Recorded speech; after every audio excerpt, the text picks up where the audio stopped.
¿Qué son las inflamaciones y las infecciones del sistema nervioso central?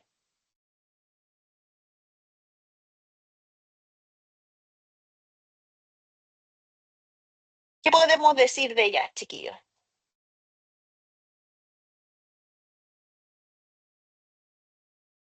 ¿Son comunes? ¿No son comunes? ¿Son habituales? ¿No son habituales? ¿Las enfermedades demielinizantes tienen recurrencia? ¿En qué casos se podrían dar? En anatopato yo creo que vieron aspectos muy generales tal vez de estas patologías. Se pueden dar en presencia secundaria a otras condiciones primarias, ¿cierto? Como presencia de tumores. ¿Y por qué frente a tumores es altamente probable que nos encontremos con cuadros infecciosos? No desde el central, sino que a nivel general. Donde hay tumores es altamente probable que nos encontremos con una infección.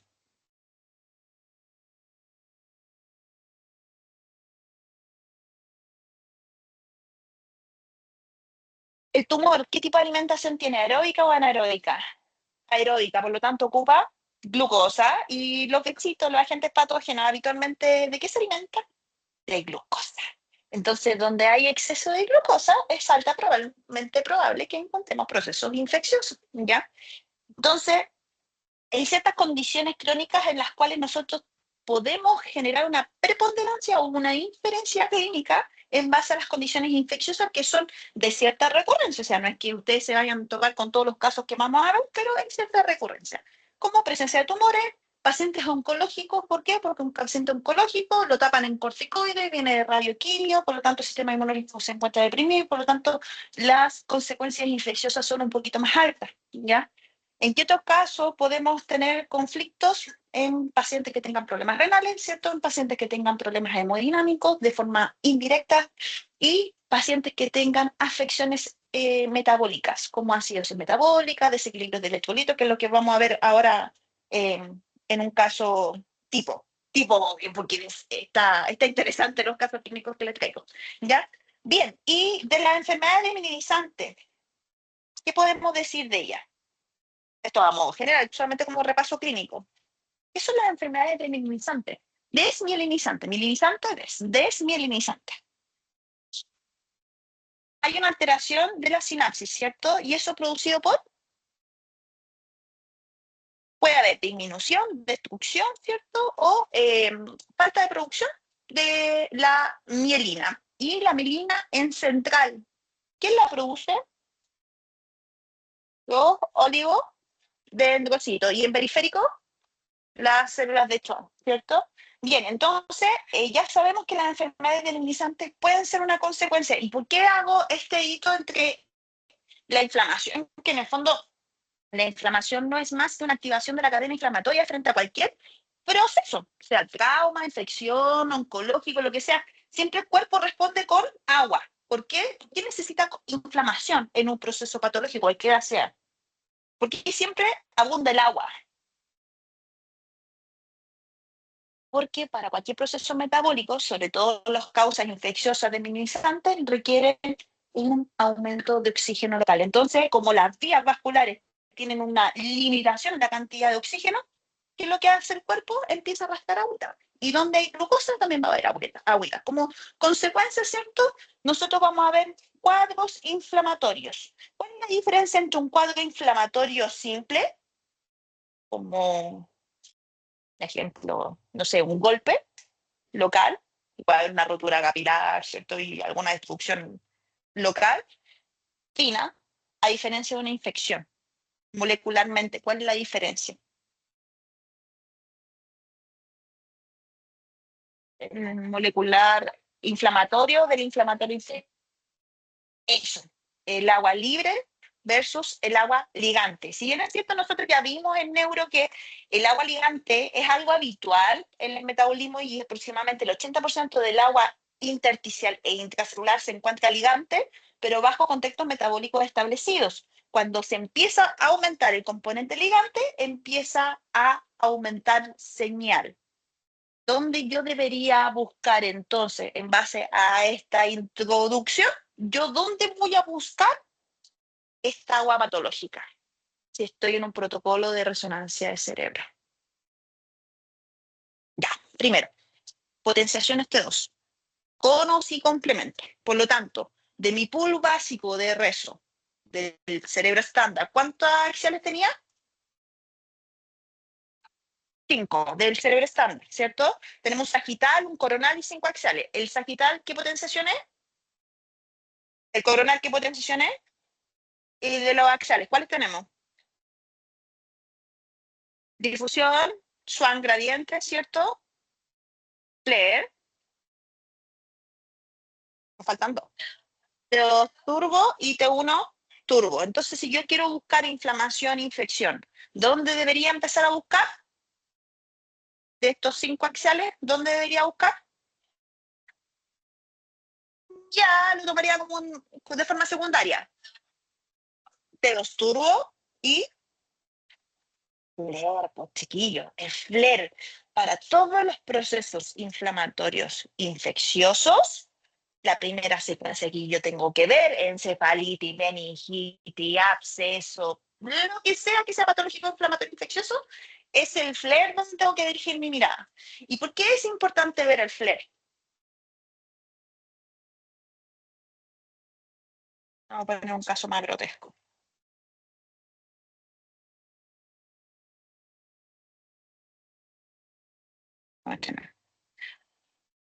¿Por qué yo tengo que buscar en el flare?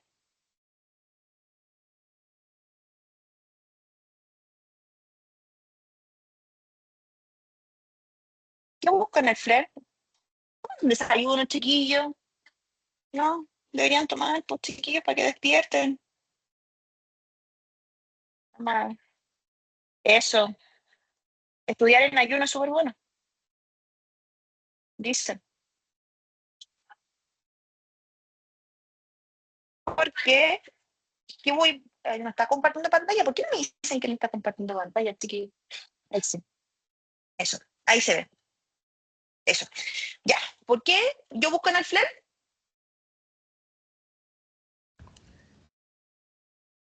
Porque se ve el agua ligante. Por lo tanto, el flare me está entregando dos informaciones. La semana pasada vimos que hay una información crucial en los procesos vasculares. ¿Qué información me entrega? Que es vital para el clínico.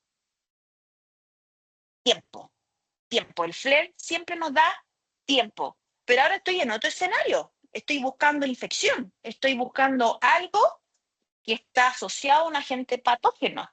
Por lo tanto, ¿qué estoy buscando en el flare? Porque para vascular, isquémico, hemorrágico, busco tiempo. Pero para infecciones, ¿qué estoy buscando? En otro caso. Si hay agua,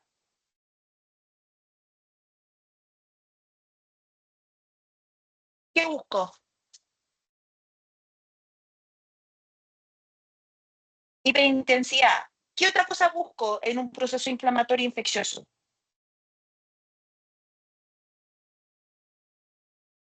Si van fijándose, los casos tienen distintos patrones en el flare. ¿Qué es lo que busco? ¿Qué es lo segundo que busco? Porque ya en vascular busco tiempo, solo tiempo. En infección, ¿qué busco? Ligante, agua sucia, ¿y qué otra cosa más? Miren la diferencia entre esa imagen, ¿dónde está lo que pasó más extremo? Y esa imagen.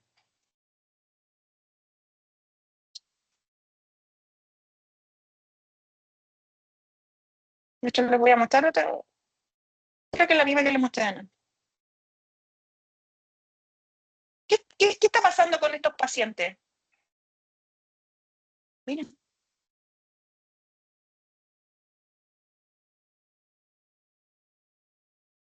busco una ligante, el agua sucia, en el flare. El flare es crucial para los procesos infecciosos y desmineralizantes. Una, busca ligante, procesos patológicos que ensucian el agua. ¿Y qué otra cosa busca? El patrón de comportamiento de la lesión. No es lo mismo una enfermedad desmineralizante que un cadacil, que un ADEM, que un absceso, que una encefalopatía por OH, hepática, oncológica. El patrón de comportamiento varía de acuerdo a la inflamación, infección desmineralizante, la causa y origen de la desmineralización. ¿Y por qué es importante esto? Porque Y es lo que conversábamos delante, es imposible saberse la cantidad infinita que existe a nivel patológico, pero sí es completamente estudiable seguir algunos patrones que son precursores de algunos procesos de melinizantes tipo autoinmune, tipo vasculares, ¿cierto? Idiopáticos o infecciones asociadas. ¿Ya? Entonces, la primera secuencia que nosotros vamos a buscar para cualquier proceso patológico va a ser el FLAIR. ¿Dudas, consultas hasta acá? ¿No? Ninguna. Perfecto. Ahora, ¿el FLAIR tiene que ir solito? ¿Yo solamente tengo que mirar el FLAIR o buscaré en algo más? ¿Dónde es la segunda secuencia que debería buscar? Difusión. ¿Por qué la difusión es tan importante?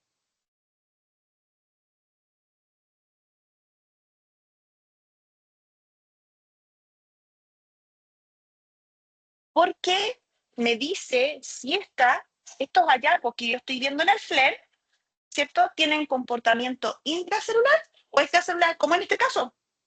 Imagen de la izquierda tenemos un FLAIR y la imagen de la derecha tenemos un difusión. ¿Qué factor? ¿Factor igual o distinto de cero? Distinto. ¿Qué factor es para neuro? 1000. Perfecto. Yo veo A en el FLAIR y veo B en difusión. Por ejemplo, en este caso, ¿qué me está queriendo decir? Solamente en esas dos imágenes.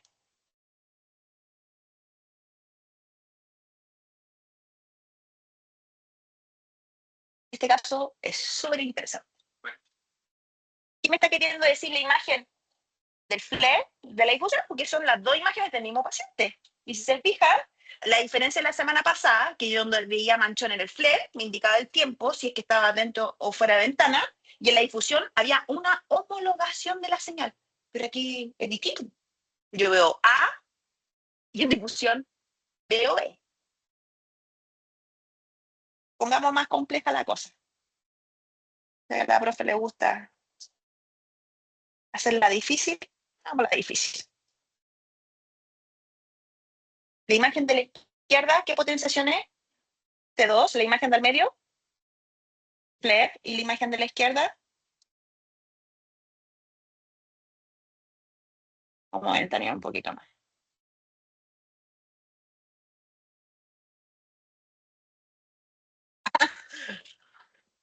¿Qué estamos queriendo decir?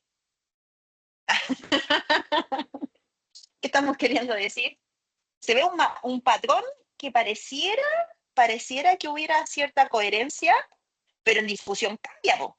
Y de hecho en difusión se muestra centros semiovales con señal y aquí no tenemos señal. Veamos otro caso. Tenemos acá, tenemos A, tenemos B. Ah, este también muy buen caso. Paciente pediátrico, pobrecito. Yo debería preocuparme con esos patrones de imagen. La verdad, sí, hay que moverse rápido con el paciente. ¿Qué me está queriendo decir? Tengo con patrón A, tengo patrón B. Aquí pareciera que hubiera una homologación de patrones. Van viendo que de acuerdo al origen patológico, los patrones imagenológicos van cambiando. Por eso, hay algo súper importante que me gustaría dejar muy recalcado en esta clase, es que siempre la anamnesis es fundamental, la información clínica es fundamental. ¿Por qué? Y aquí vamos a entrar en el conflicto, porque hay una consideración importante entre el proceso infeccioso y el proceso desmielinizantes en que ambas comprometen células gliales, ambas comprometen barrera hematocefálica. Por lo tanto, ¿van a captar contraste este tipo de patología? ¿Infecciones y desmielinizantes? ¿Las infecciones van a captar contraste?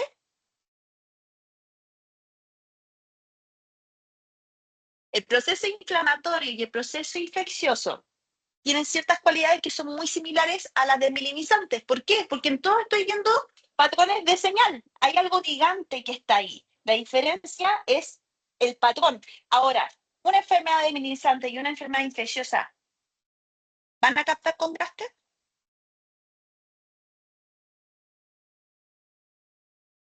Una infección, meningitis.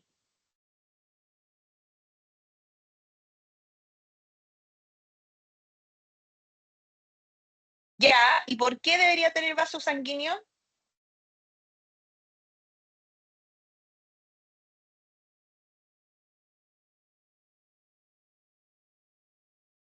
¿Qué sucede, chiquillos? ¿Tan tímido hoy día? ¿Están procesando? ¿Estamos trabajando para usted? En una infección, ¿yo debería tener captación de medio contraste?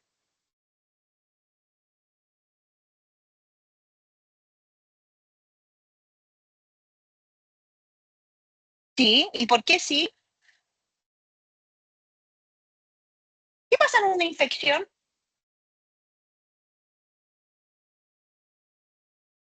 ¿Qué sucede en una infección, chiquillo? Y esto no solamente a nivel central, sino que en cualquier infección.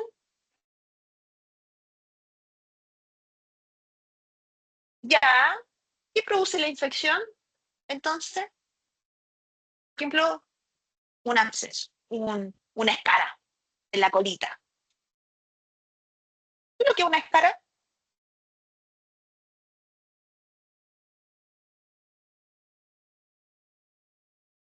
¿Qué que es una escara, pues chiquillo? Súper conocida. Aquí está. Una lesión cutánea. ¿Y por qué se complica? Me estoy adelantando hartos pasitos, pero ¿por qué se complica?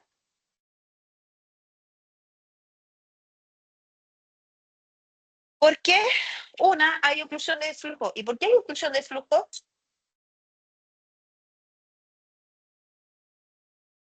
¿Y por qué se produce la necrosis?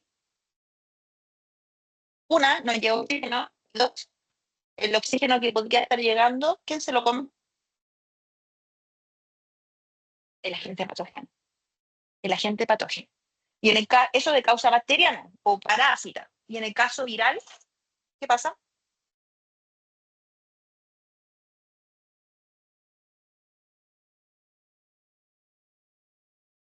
¿Qué pasa en un proceso viral? Porque vamos a ver que hay procesos desmielinizantes de causa viral. Y de hecho, COVID fue todo un tema, produjo muchas encefalopatías producto de COVID. ¿Por qué?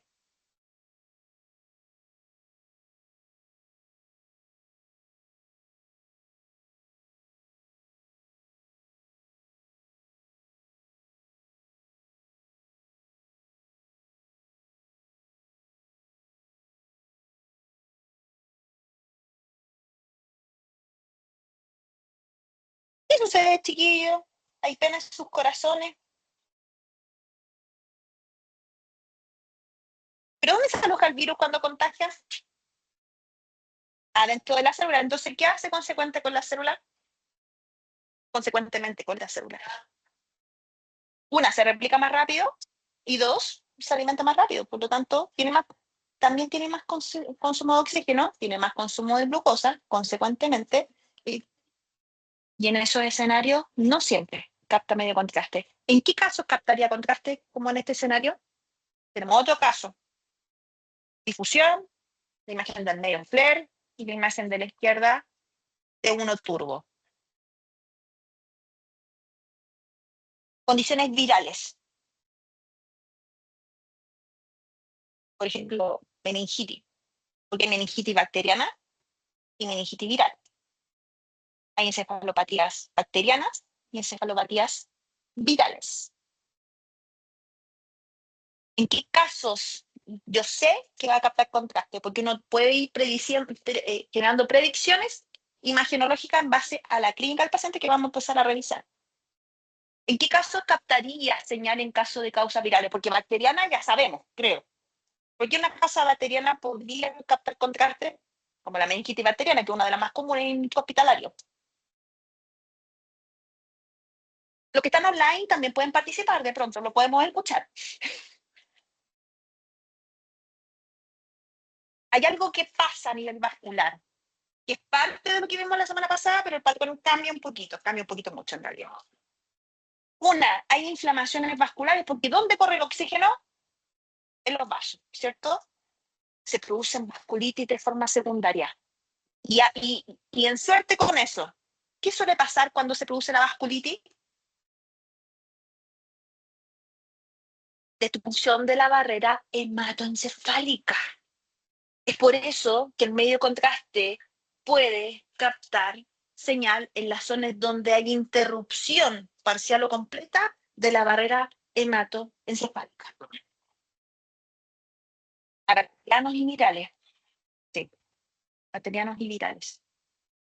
¿Por qué? Porque en ambos escenarios generamos una destrucción celular, hay una destrucción del componente intersticial, hay una destrucción de las matrices locales que conllevan a la captación de contraste. Por lo tanto, en un proceso infeccioso, yo debería inyectar medio contraste, por ejemplo, meningitis, obligatorio, ¿cierto? Obligatorio. En, para un COVID de origen viral, o sea, encefalitis por COVID, ¿debería inyectar contraste? También. Ahora, ¿cuál es la gran diferencia entre un proceso infeccioso y un proceso desmielinizante?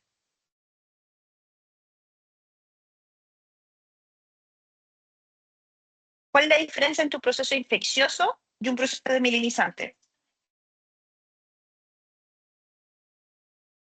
Ya, es el origen. Porque el proceso infeccioso puede ser de tres causas.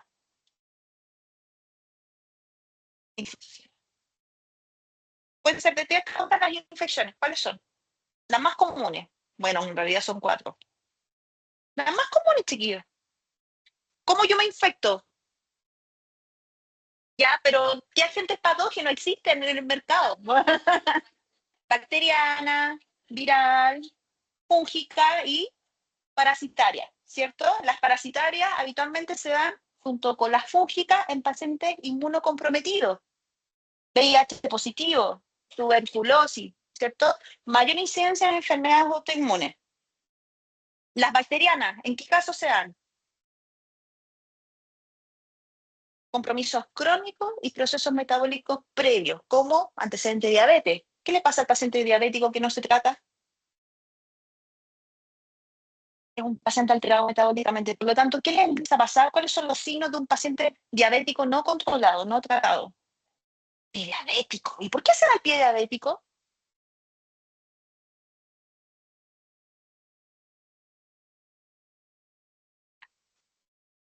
¿Qué cosa?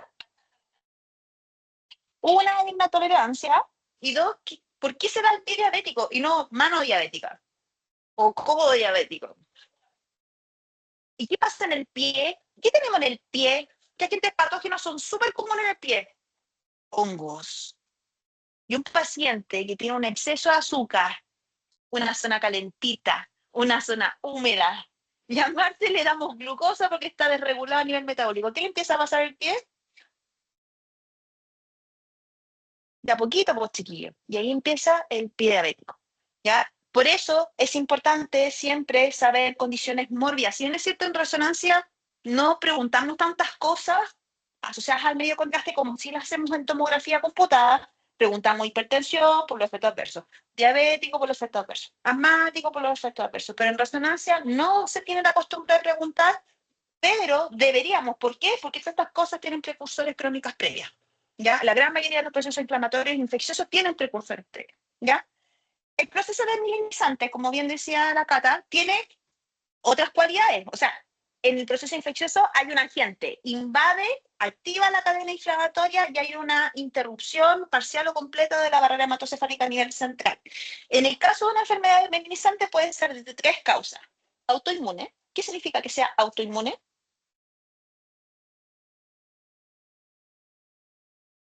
¿Ya?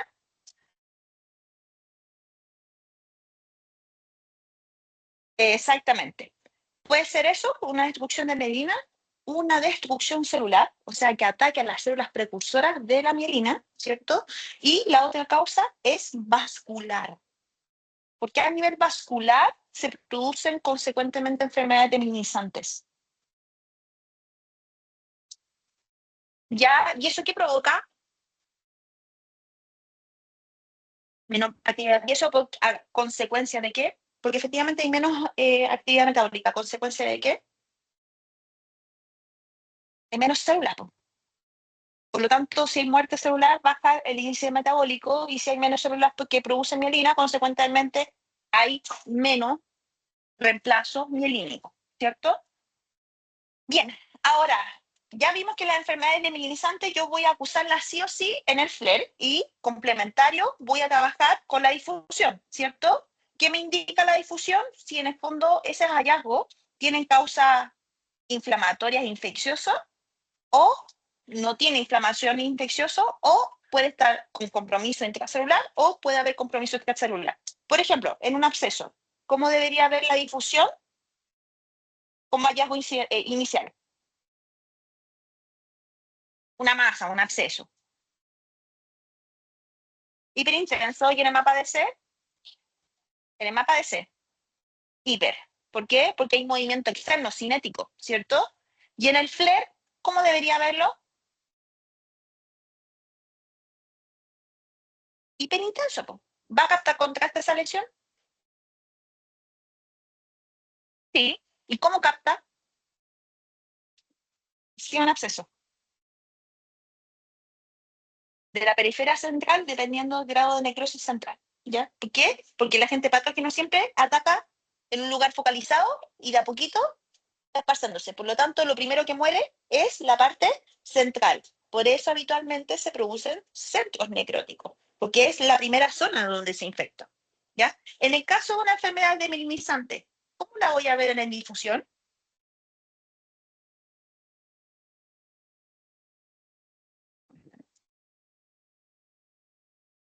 La demielinizante, voy a ponerle este caso, que es un patrón demielinizante.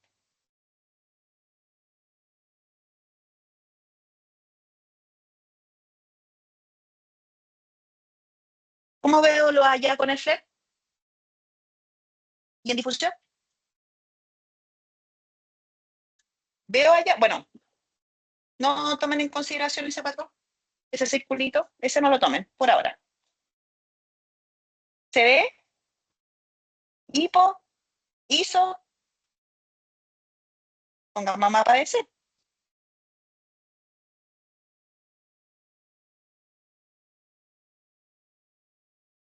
¿Veo señales en difusión? No veo señales de difusión. No. Vayan a la imagen del caso clínico que les dejé en sus computadores. Comparen el FLAIR con la difusión.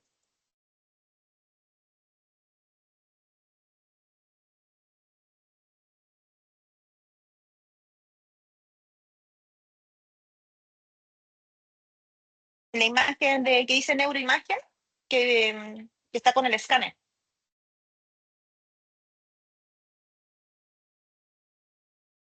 Comparen el FLAIR con la difusión. Los que están online, chiquillos, también comparen el FLAIR con la difusión.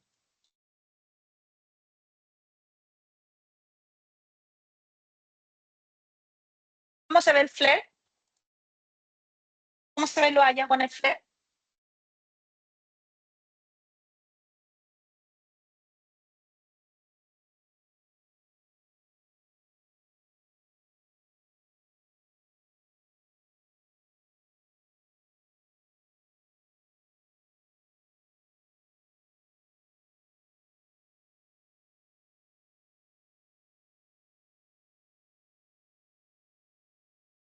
¿Cómo se ve?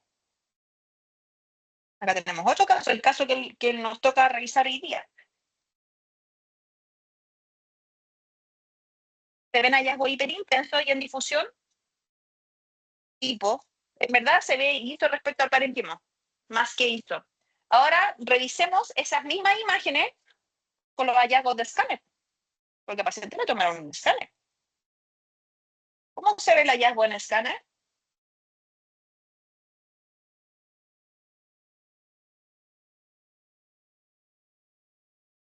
Hipodenso. En el FLAIR da señal. En el escáner hay una caída de la señal.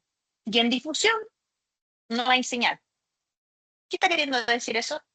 Acto número 1, acto número 2, acto número 3. porque lo veo en el escáner, pero no lo veo en la difusión. Sospechoso, Harry, sospechoso. ¿Qué nos está queriendo decir eso?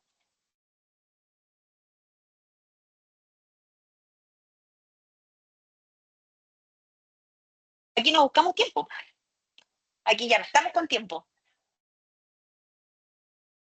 Mm, ya, es lo primero, que es lo que nos dice el FLEP. Puede haber un proceso infeccioso o que lo vimos en la clase pasada, o vascular. ¿Se acuerdan que los hallazgos del informe del médico radiólogo anteriormente decían microinfarto, microangiopatías? Esos puntitos. Ya. ¿Cuál es el tema de la gradiente? ¿Qué es lo que busca la gradiente? Ya. Y si tiene un mes, una hemorragia de 2 meses. Como yo veo una hemorragia de, póngale 6 meses, una CB intensa. ¿Cómo debería ver los hallazgos de una CB de 6 meses en el FLEP? ¿Hiper o hipo? Hiper. ¿Por qué debería? Porque es crónica. ¿Y qué queda como secuela después de un infarto? ¿Qué le pasa a esas células de parénquima? ¿Qué le pasa a las células de ese territorio que se vio afectada? ¿Qué podría esperar imaginológicamente y clínicamente en el paciente cuando tiene una CB no resuelto? O sea, no llegó en la ventana y no le hicieron trombectomía o trombólisis intravenosa, no alcanzaron a recuperar al paciente, quedó con la secuela neurológica. Hay una muerte celular, hay una alteración de la barrera hematocefálica. Por lo tanto, si tengo esos dos patrones en el FLEN, ¿cómo yo debería ver ese hallazgo? Hiper, porque ese patrón ya no lo voy a recuperar. Ese accidente ya pasó y celularmente difícilmente se pueda recuperar. ¿Puede haber una recuperación? Sí, pero con mucha lentitud. Recuerden que la neuroplasticidad es un proceso muy lento. En difusión, yo debería tener señal en una CB de 6 meses. No, porque ya pasó el evento, ya no hay estrés intracelular. Por lo tanto, de hecho, debería haber ausencia de señal porque hay pérdida parcial del parénquima dependiendo del tipo de infarto. ¿Y en el ADC debería haber señal? Tampoco. De hecho, habría caída de señal en difusión de MI y habría caída de señal en el mapa de C. ¿Y captaría contraste? No. ¿Por qué? Porque ya es un evento crónico. No, la ruptura vascular ya fue. Por lo tanto, el cuerpo tiene la capacidad de regenerar los capilares locales, pero no regenerar el tejido perdido. Entonces, ¿a qué voy con todo esto? A que cuando yo encuentro hallazgos en el FLER, pueden ser de tres causas: inflamatorio, infeccioso, vascular. Y habitualmente las enfermedades más desminimizantes pueden ser de dos, había dicho dos tipos, los más comunes, autoinmune y vascular.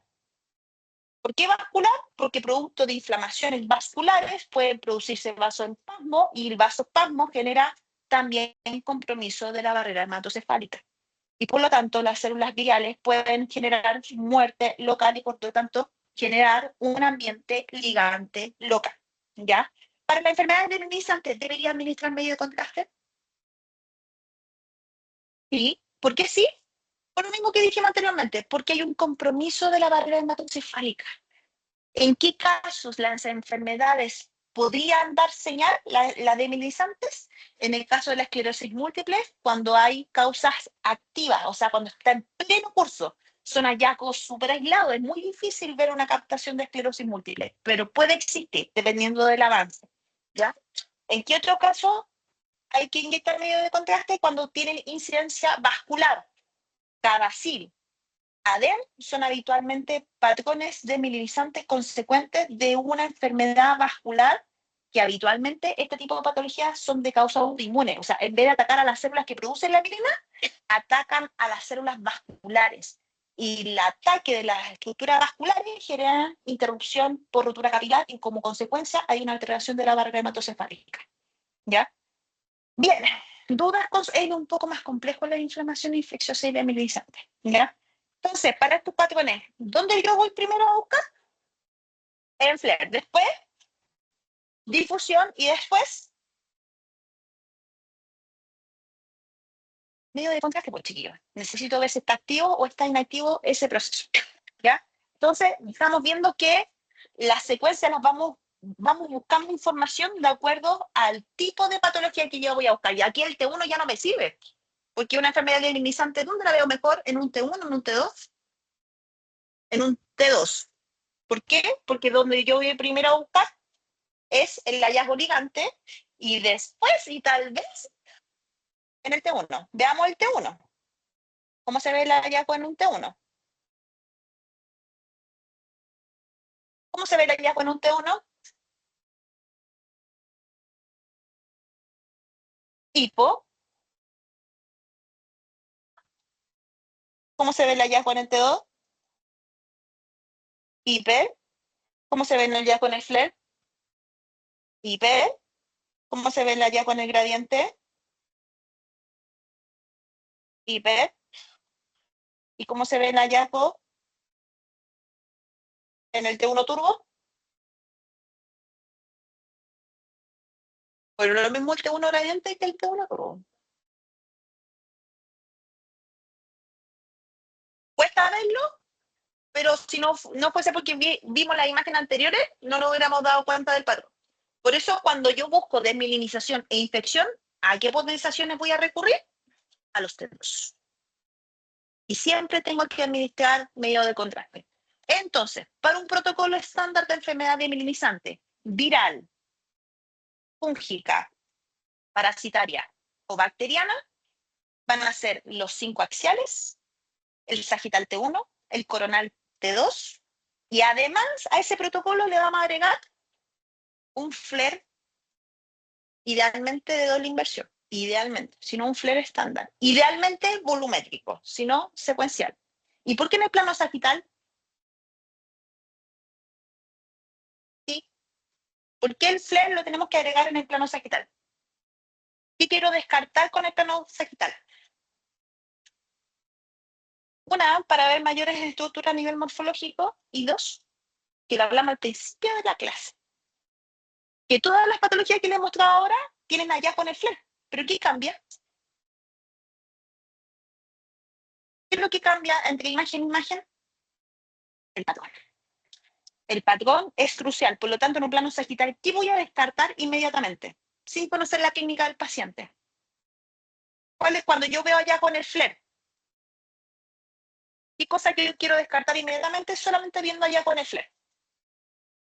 Infección versus desmielinizante. Por lo tanto, las enfermedades de desmielinizante, ¿hacia dónde se ven prominentes sus patrones?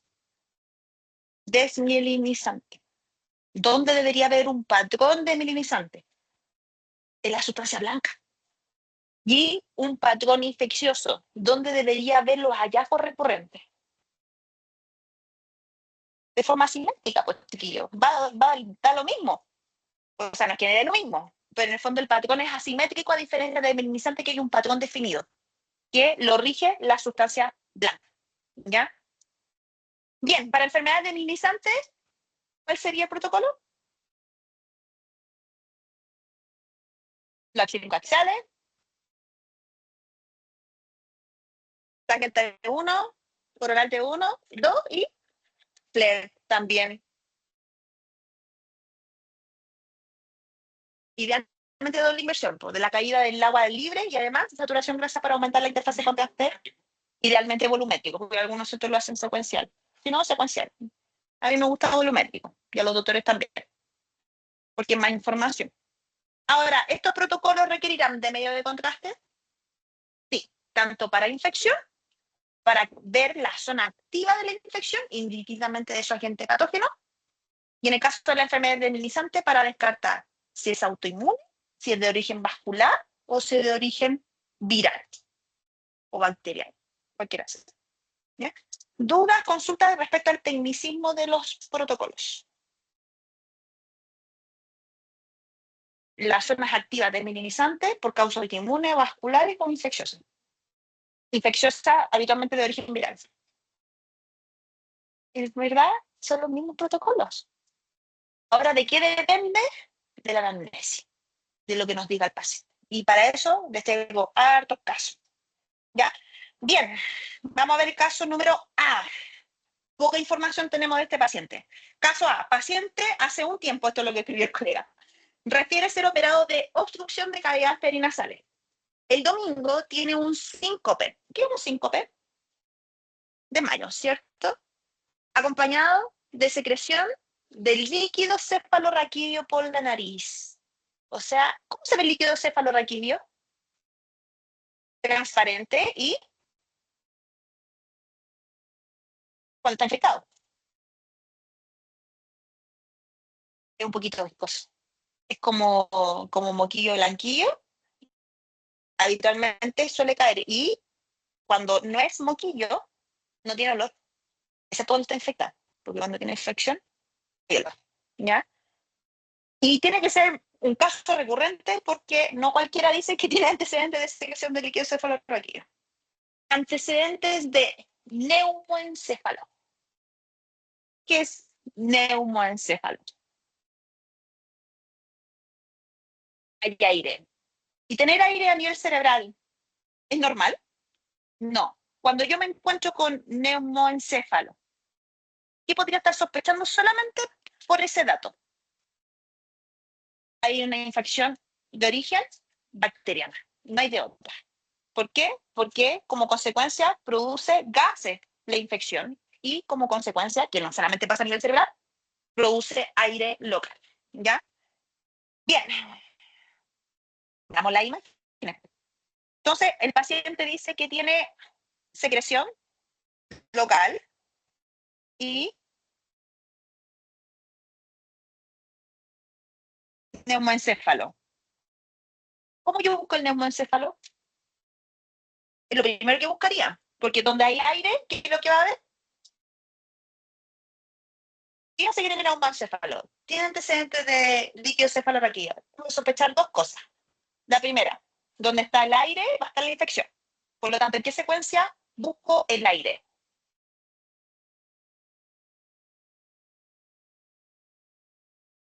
¿Qué te dos?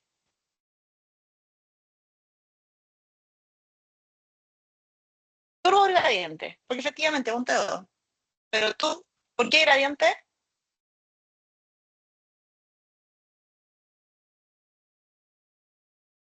Ya. ¿Y qué pasaba cuando hay mucho aire?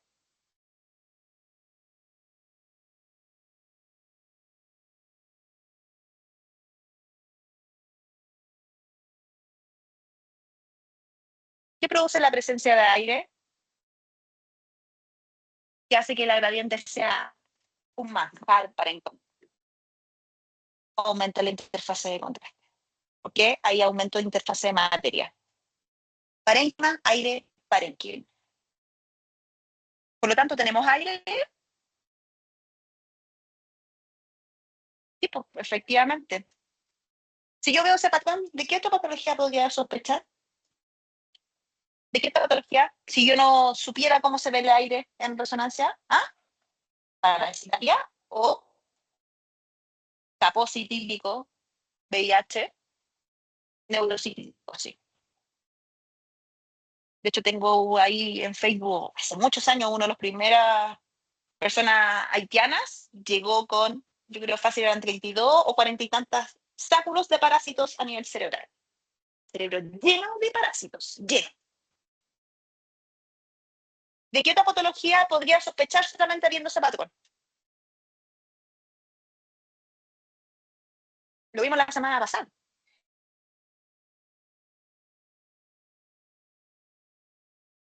¿Ah? Exactamente. Ahora, ¿cómo yo confirmo esta información? ¿A dónde yo debería ir a buscar si yo veo esto? ¿Me debería asustar si yo veo eso? Sí. Rápidamente, ¿dónde debería ir a buscar? Para confirmar si eso es hemorrágico. Estamos empezando a encontrar información. No me queda otra, tengo que aprender. En algún momento van a aprender por osmosis, pero van a aprender. Y ya le voy a soplar un poquito. En la difusión.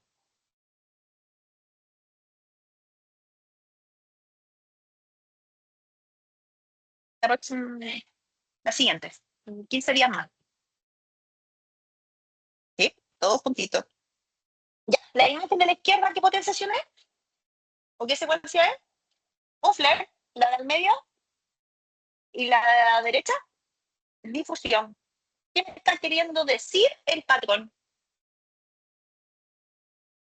¿Descartamos causa hemorrágica o no descartamos causa hemorrágica? ¿Por qué descartamos causa hemorrágica? Porque si fuera de causa vascular, ¿cómo se vería en el FLEG? Sí, ¿ves? Y si fuera hemorragia o un infarto hemorrágico, en la difusión, ¿cómo se vería? ¿Y cómo lo estoy viendo acá? Y aquí, hipo, hizo. De hecho, ni siquiera están los mismos hallazgos. ¿Y por qué estos hallazgos que se ven en el gradiente se ven así en la difusión?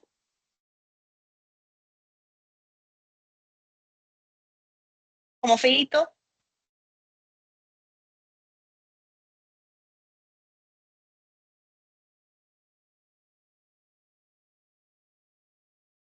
Uno, dos. ¿Por qué se ven así? ¿Qué tipo de llenado tiene la difusión? Y por lo tanto, la interfaz de materia es un tema en difusión o no es tema en difusión. Es un tema de difusión. Es un tema en difusión. Por lo tanto, confirmamos que esto es aire.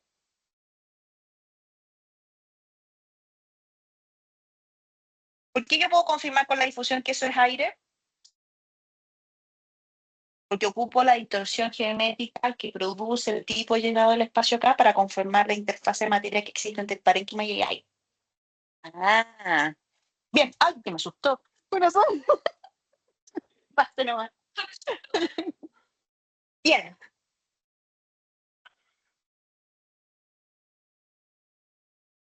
Es por el tipo de llenado que tiene. Como una secuencia rápida, tiene llenado EPI, hay zonas de interfase de materia muy brusca como las mastoides. Esto es un tema en la difusión. De hecho, se genera distorsión geométrica local. Por lo tanto, si yo sé que frente a aire se produce distorsión geométrica, lo que estoy viendo en la gradiente, acá, que es una susceptibilidad, pero no me queda claro si es por hemorragia crónica, calcificante, ¿cierto? La difusión me descarta completamente. ¿Por qué? Porque si fuera una hallazgo isquémico, o sea, de causa trombótica o hemorrágica, habrían señales hiperintensas en la zona, como lo que vimos la semana pasada. Pero dado que no es el escenario, inclusive se ve distorsionada la anatomía en la zona, aquí confirmo que es aire. O sea, me aprovecho de la desventaja del llenado que tiene esa secuencia para confirmar una condición patológica, dado los antecedentes clínicos que tenía del caso. Esta imagen, ups, ups, ¿qué secuencia es? Es un face contrast. ¿Face contrast para uso en geográfica o estudio de líquido cefalorraquídeo? ¿Por qué es importante estudiar líquido cefalorraquídeo en este escenario?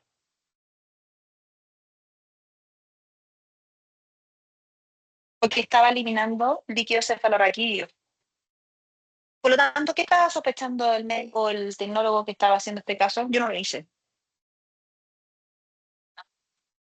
Puede ser una meningitis, no lo puedo descartar. ¿Y por qué no lo puedo descartar? Por lo que estoy viendo acá. El face contrast, ¿qué tipo de secuencia es? ¿Qué potenciación es? T2 y el tipo de secuencia, una steady state, pero sigue siendo gradiente. Entonces, estos hallazgos que veo hipointensor, ¿qué es lo que es? Es otra secuencia que me está confirmando la presencia de aire. Y si se fijan, tiene como un caminito. Talán, tilín, tilín, tilín, tilín. ¿Están acordando de mí por eso? Oh,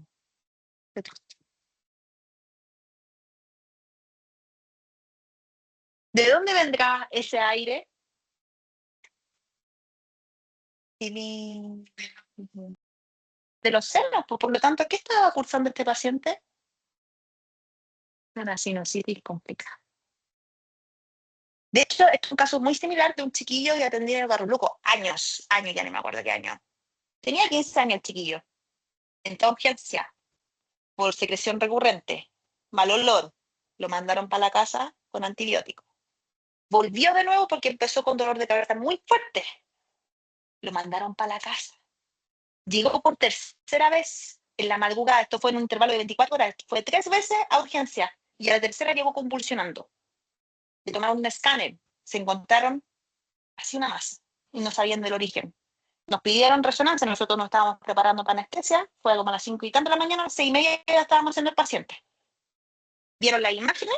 Una pelota en el flare, brillaba, difusión, brillaba, en las imágenes con contraste, brillaba. ¿Qué podía hacer? Sí, en el flare brillaba, en la difusión brillaba, en el mapa de CE brillaba, y en la administración con contraste brillaba. Un absceso. Del resonador se lo llevaron a Pabellón. Entraron por nasal. ¿Y qué pasó? Torreón. Murió. Sí, se murió. Sinusitis complicada. ¿Por qué? Porque habitualmente es en estas zonas, cuando uno hace, va produciendo fístulas. Y es por daño de la mucosa. Así que cuando quieran hacer, piénsenlo 2 veces.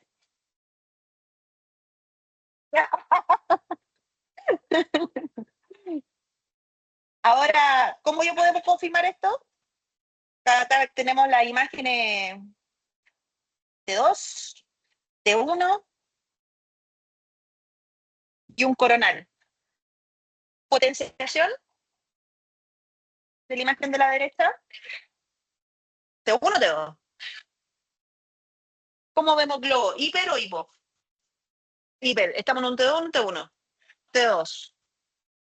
La imagen del medio y la imagen de la izquierda, T2. ¿Tiene saturación grasa o no tiene saturación grasa?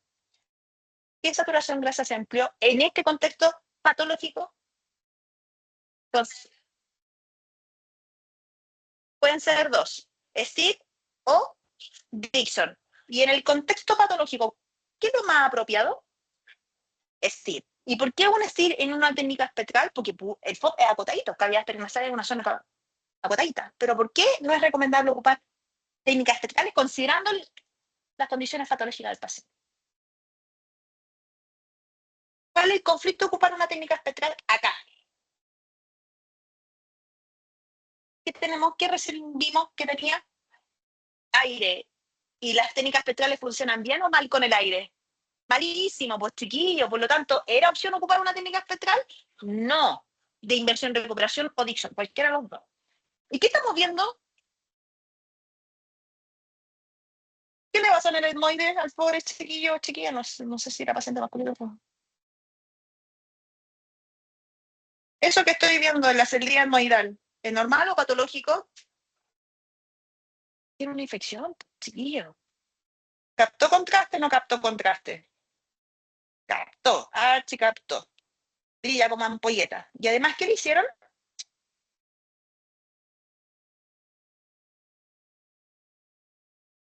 Estas imágenes son habituales en el protocolo de cerebro. Las de cavidades, aprovechando el protocolo de cavidades.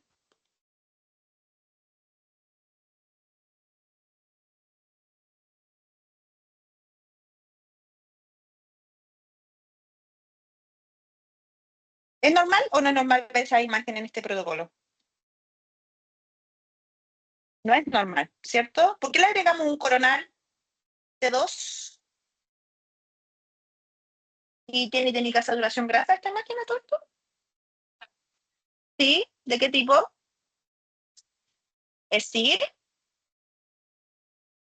¿Por qué se habrá agregado? ¿Por qué colega lo habrá agregado? Acá tenemos los hallazgos que vimos delante. Una, hay aire y el SIL me lo puede corregir. ¿Y qué otra cosa estoy viendo? ¿Qué ¿Qué son eso? ¿Qué es eso? ¿Qué está pasando acá adentro? ¿Ya? ¿Y qué es lo que es como consecuencia? Pólipo, ¿cierto? Moco. ¿Y cómo se llaman estas estructuras? La celdilla. ¿Cómo se ven? ¿Simétrica o asimétrica? ¿Hacia dónde está el compromiso? ¿Derecha, izquierda? Derecha. Ok. ¿Y esta imagen? ¿Qué potenciación es? T1. ¿Tiene contraste o no tiene contraste?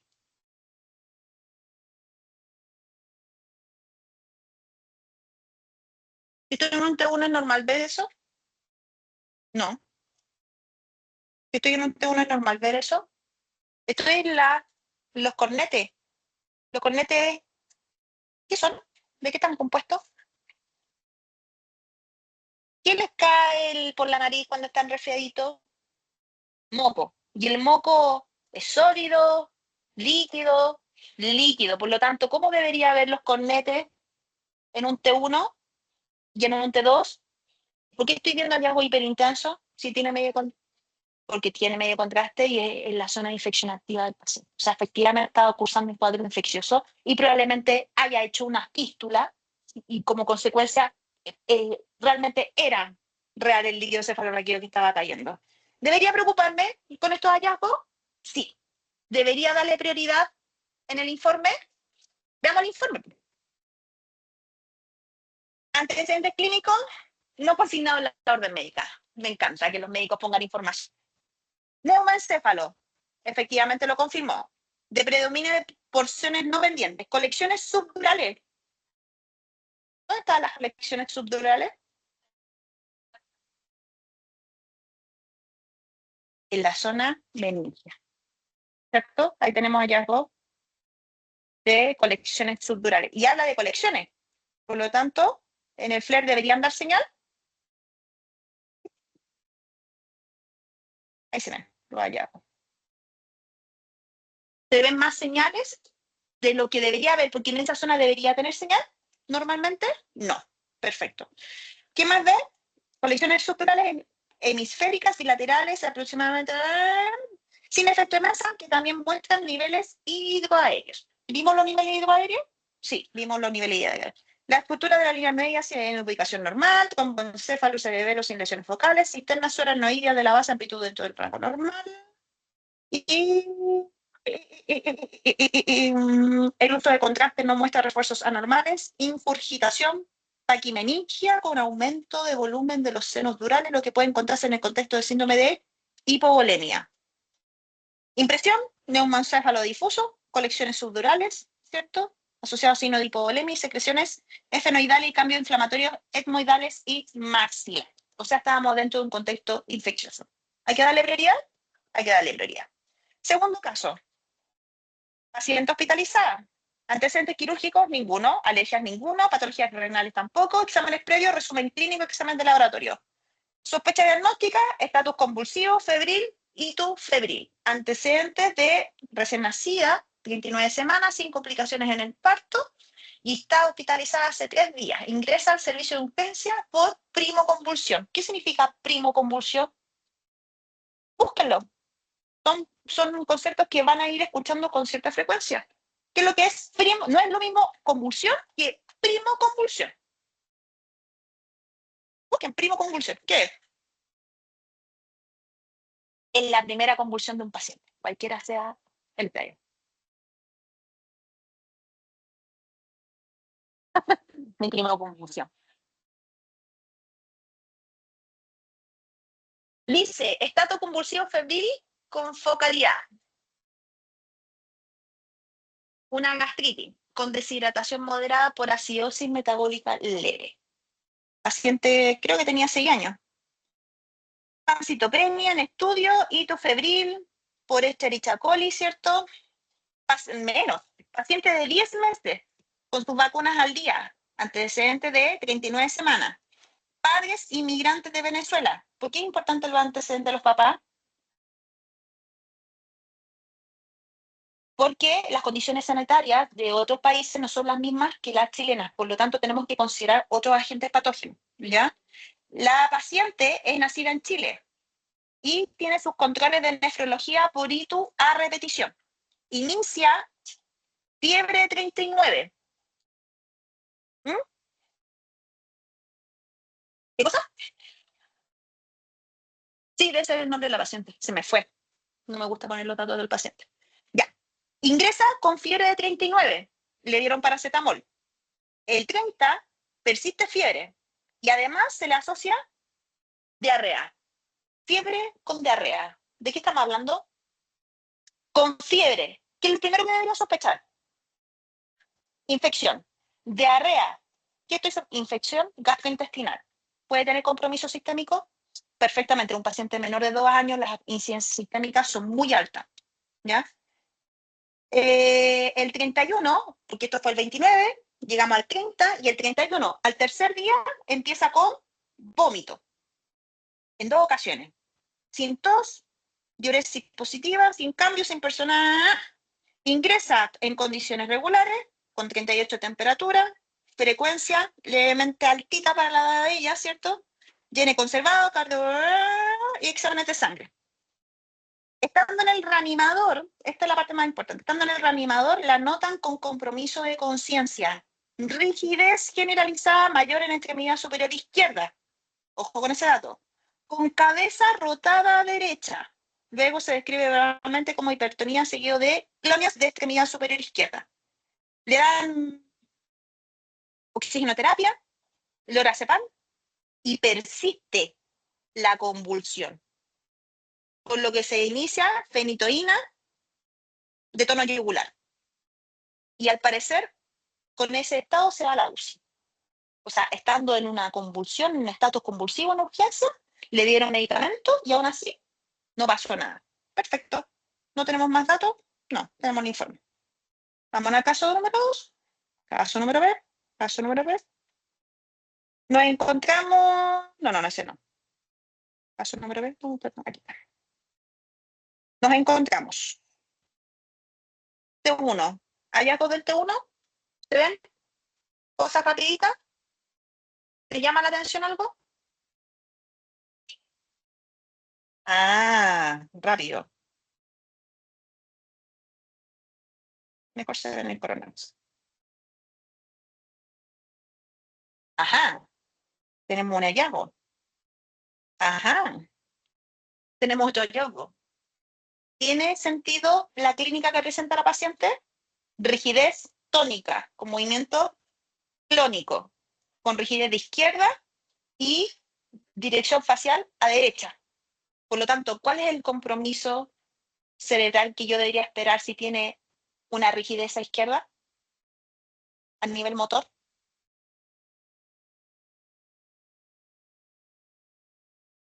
Si tengo síntomas a la izquierda, ¿dónde debería haber hallazgo en la imagen? En la derecha. Entonces, ¿dónde debería poner mi ojo en atención? En el lado derecho. Perfecto. Se ven cosas, pero no tengo nada claro.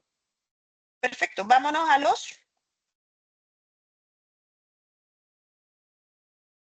Ajá, ajá, ajá, ajá.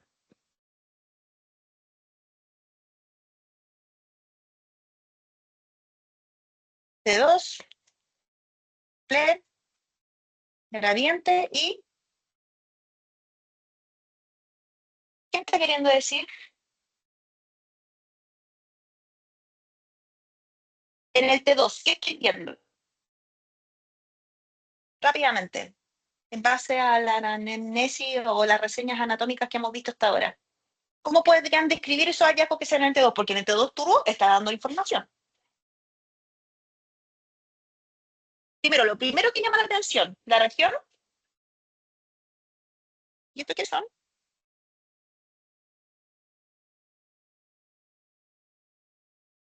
Que fue pregunta de probita. El tálamo. ¿Y qué es esto?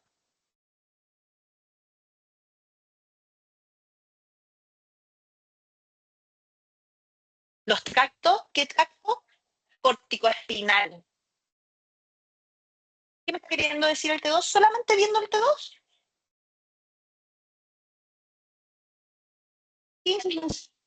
Hay líquido. Simple, fin. Para ver si es líquido limpio o sucio, ¿a dónde me voy? Al FLED. ¿Tributan allá con el FLED? ¿Son homólogos a lo que se ve en el T2? Pareciera que siguen el patrón. En la secuencia gradiente, ¿qué busco?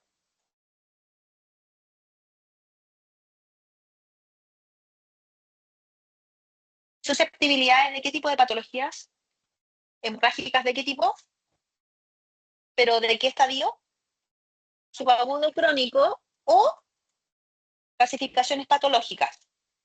¿Veo allá con el gradiente? Ahí. ¿Qué región anatómica es esa? El tálamo. ¿Qué está pasando en el tálamo? Hemorragia. ¿Y en la difusión? ¿Se ven? ¿Qué está pasando con este paciente?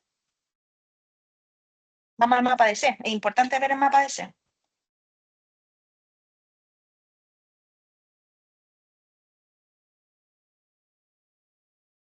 En difusión se ve hiper. Y en el mapa de C, ¿cómo lo estoy viendo? ¿Qué está pasando? Con ese patrón sospecharía de un tumor. ¿Qué cosas se están comprometiendo en el paciente? Viene con un cuadro febril, con una primoconvulsión. ¿Dónde habitualmente yo busco cuando hay convulsiones? Cuando les piden los protocolos de epilepsia a los pacientes, ¿dónde yo voy a ver dónde están las convulsiones? ¿Dónde se les mire? En el hipocampo. ¿Y dónde está el hipocampo? La región temporal. ¿Y qué es esa zona? Ah, TV hiper. Veamos acá. Me falta un poquito de ventaneo. ¿Cómo veo lo allá con el FLER? Hiper. Vamos a ver T2. Busquemos el T2.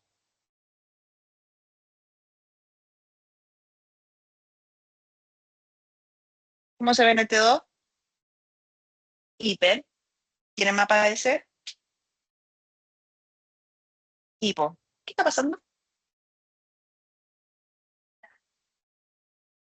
¿Al paciente le inyectamos contraste? Sí, le inyectamos contraste. Veamos lo que nos dice el medio de contraste. No, pero el MPR hoy, así. No, MPR, ahí sí. No, esta imagen no tiene medio de contraste. De hecho, parece que el paciente no le inyecta medio de contraste. Entonces, ¿qué podríamos sospechar? ¿En qué contexto estamos? Ah, sí, puede tener la gente con contraste. MPR. ¿Capta contraste? No capta contraste. No capta el contraste. ¿Pero qué estoy viendo acá?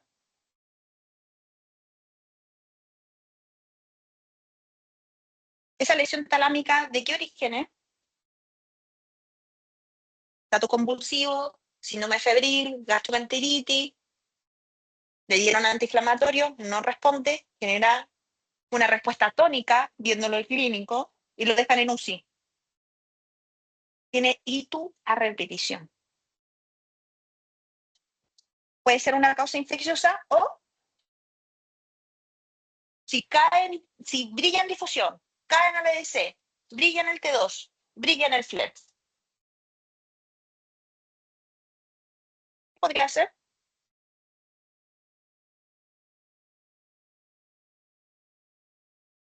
Vamos, chiquillos, si lo saben.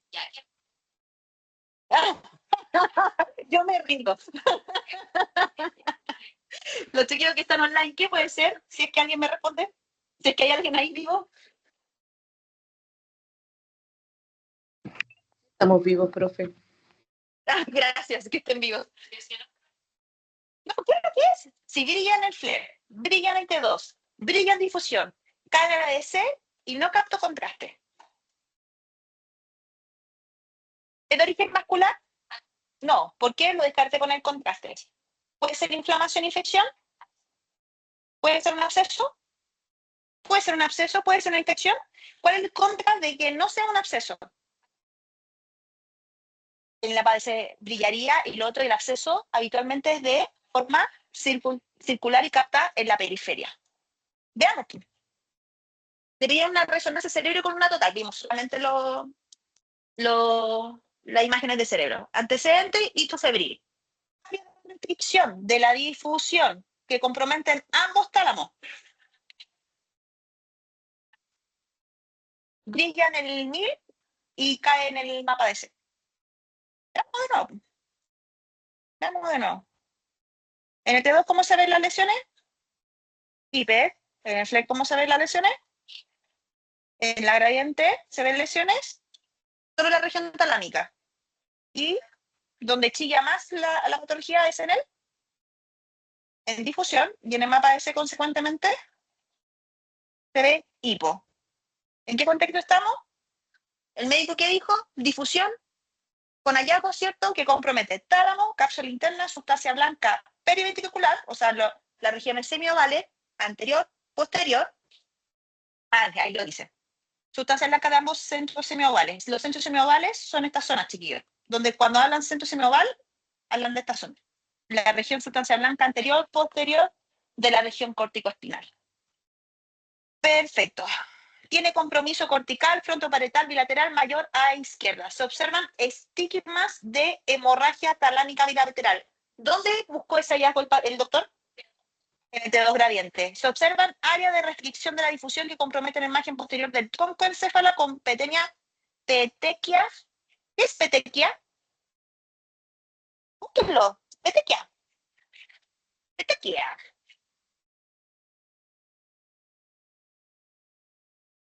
¿Y lo qué? Chiquitito. Son hallazgos chiquititos, ¿cierto? El uso de contraste no refuerza contenido normal, ¿cierto? Médula normal, cuerpo calloso normal. Impresiones, hallazgos compatibles con encefalitis de origen necrohemorrágica. ¿Y cómo me dice que es una encefalitis? Porque una es la inflamación. La encefalitis es asociada a la inflamación, pero dice necrohemorrágica.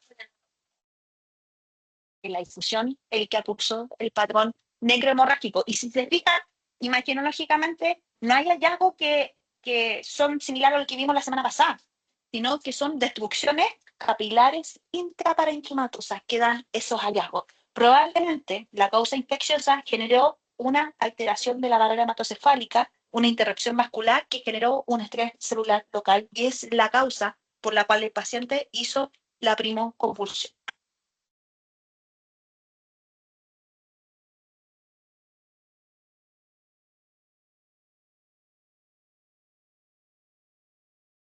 No siempre, pero sí hay un estrés celular. Cuando la difusión da señal y el mapa de se cae, hay estrés celular. ¿Y qué significa estrés celular? Que está buscando el oxígeno de afuera y lo quiere introducir en el intracelular. Y es por causa de abastecimiento de oxígeno. ¿Y quién abastece de oxígeno el cerebro? Los vasos. Entonces, tenía todo el compromiso de ser de trama vascular. O sea, hay una infección vascular que comprometió la capilaridad intraparenquimatosa. Es súper hilar, ¿no? Y ahí baja la señal. Si no fuese por la difusión, no hubiéramos llegado a ese diagnóstico. Y dice, más encima el clínico dice, si bien el origen puede encontrarse en el contexto infeccioso, dado el antecedente clínico que estaba entregando, el compromiso de sustancia blanca supratentorial amplía el espectro a un origen inmunomediado. O sea, el paciente tenía infección urinaria recurrente, por lo tanto el sistema inmunológico podía estar comprometido. Claramente que sí. Por lo tanto, ¿pueden tener esos patrones causas virales? Perfectamente que sí.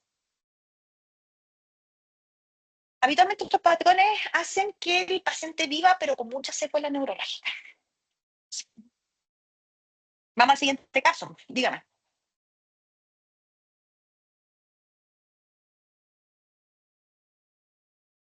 Sí, exactamente. Si no fuese por la difusión, hubiera pasado perfectamente por una encefalitis. Son varios, pero voy a terminar con el último y ahí terminamos. Hay un caso re bueno.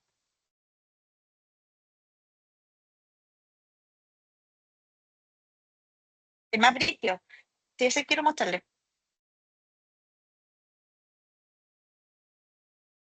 Este, caso número E. Paciente de 13 años, sin antecedentes mórbidos.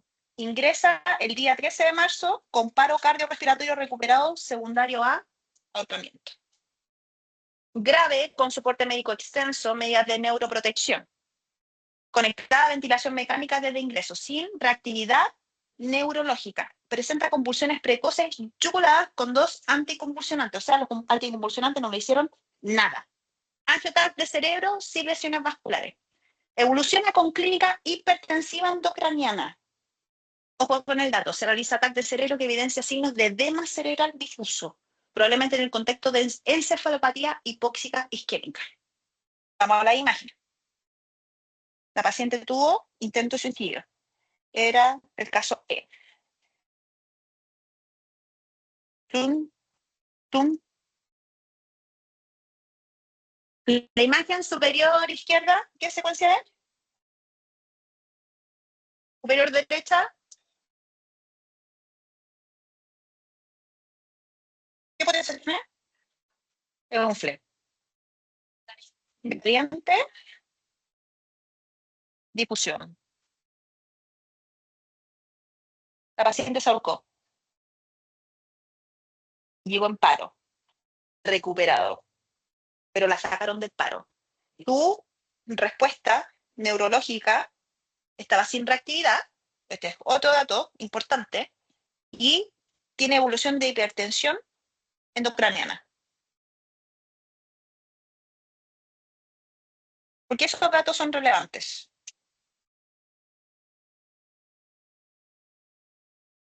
¿Qué estaría sospechando entonces? ¿Dónde, si no tiene una respuesta, una reactividad neurológica, ¿dónde debería ir a buscar?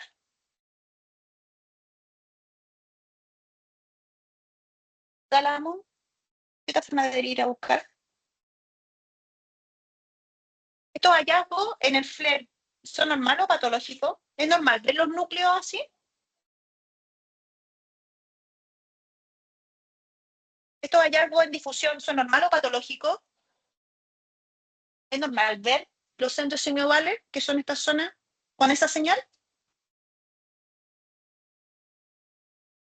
¿Es normal ver un T2 con esos hallazgos en los núcleos? ¿Qué habrá pasado? La paciente se ahorcó.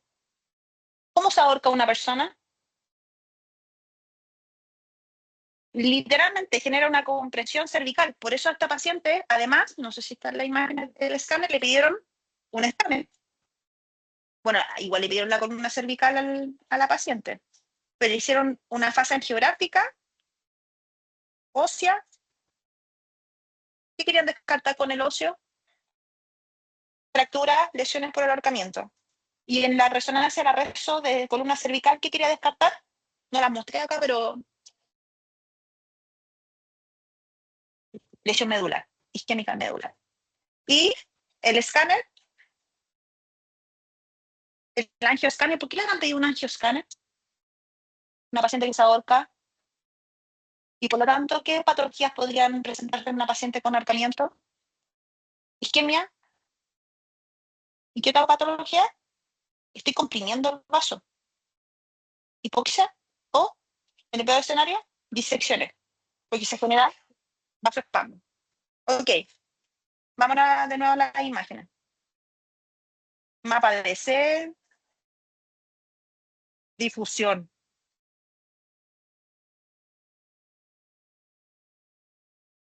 ¿Es normal ver un mapa de DC así? ¿Qué me está queriendo decir la difusión con el mapa de C? Hemos visto varios mapas de C. ¿El mapa de C habitualmente se ve así o se ve más clarito?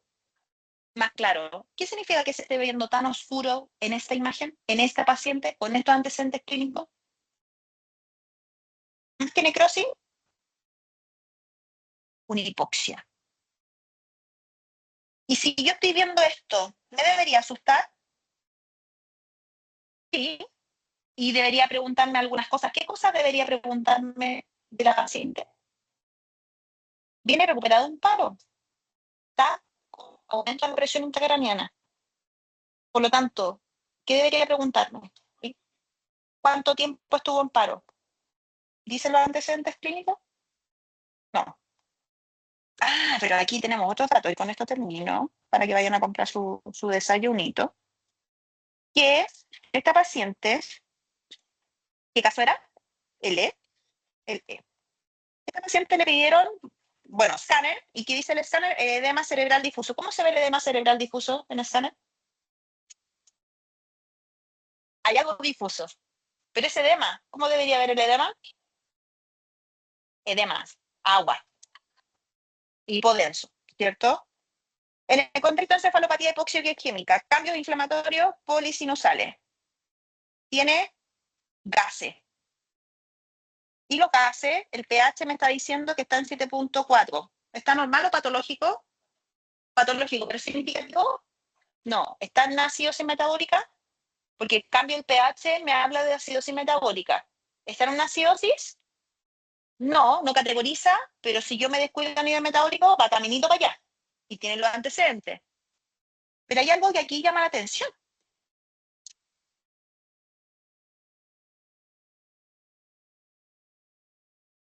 De hecho, el nivel de CO2 está relativamente normal, un pelín bajo, pero miren el nivel de CO2.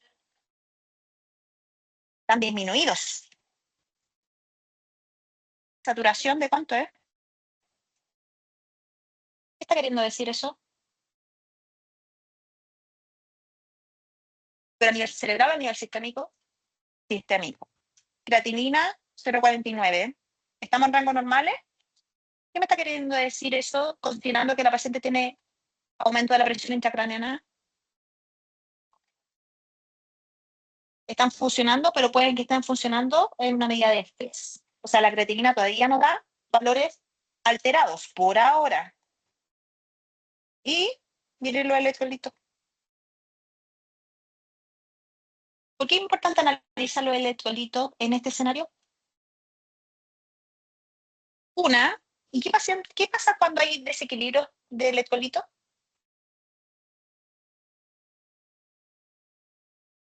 ¿Qué regulan los electrolitos? Una, y lo otro a nivel celular, ya a través de qué? Algo a nivel celular. Sodio, potasio, chiquillo. Entonces, si tengo una desregulación de los electrolitos, tengo los niveles de oxígeno bajo el promedio, y una paciente de 13 años, ¿yo debería esperar los parámetros de una paciente de 13 años con estos criterios? No. ¿Qué me está hablando entonces a nivel imagenológico? ¿Ah? Tiene 13 años una chiquilla. El que no, vegetal.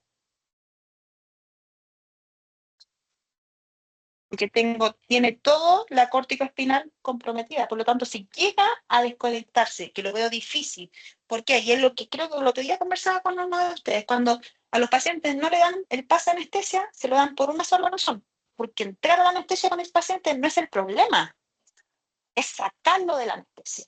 ¿Y por qué es tema sacarlo de la anestesia?